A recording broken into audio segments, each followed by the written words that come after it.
A reading from the Gospel of Mark. When they had crossed over, they came to land at Gennesaret and moored the boat. When they got out of the boat, people at once recognized Jesus and rushed about that whole region and began to bring the sick on mats to wherever they heard he was. And wherever he went, into villages or cities or farms, they laid the sick in the marketplaces and begged him that they might touch even the fringe of his cloak. And all who touched it were healed. A brief snippet there from the end of chapter 6 of Mark's Gospel, little more than a joining passage between more significant stories on either side. Jesus healing prolifically, and almost it sounds as if he's healing without, in a sense, having to think about it. People just reach out, touching the hem of his cloak, and that seems to be sufficient. Which is interesting because Jesus often is shown as being really quite emotionally and spiritually concerned when he heals people.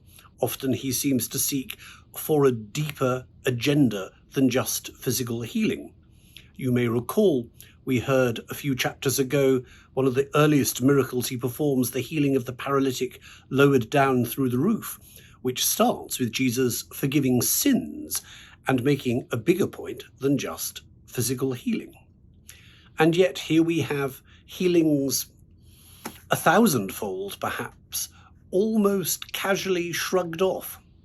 It makes me want to ask, what happens next? Not what happens next to Jesus. Tune in tomorrow for that, and the next day, and the next day. We, I think, know what happens to Jesus.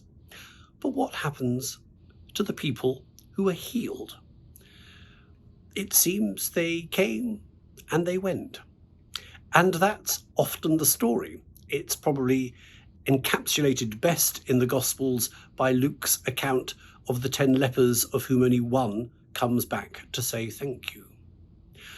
I hope that one of the reasons you tune in to watch these daily sermons is that you are conscious of how God has touched your life. But I hope that if you are conscious of times when God has touched your life, I hope you aren't casual about it. I hope that there's something lasting which represents a real change, what the Gospels often call metanoia, a change of heart. Sometimes we talk about repentance.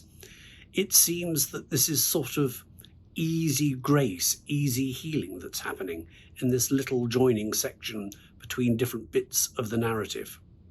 I think the challenge from this little passage is to make sure that we aren't simply consumers of Jesus who come, take our fill, and then disappear. That's a phenomenon that's not entirely unknown in churches. People come along because they like a particular rector or dean, God forbid, or they come along because they particularly like the music, and something changes and they stop coming. Consumerism. Which is not what the church is about, and it's not what God and Jesus are about. Let's make sure that we remember the many blessings that God in Christ has shown us, and let's make sure that we keep focused, we keep our connection to God, we go beyond the consumer free choice marketplace approach to our religion and become true disciples who can follow to the end. Amen.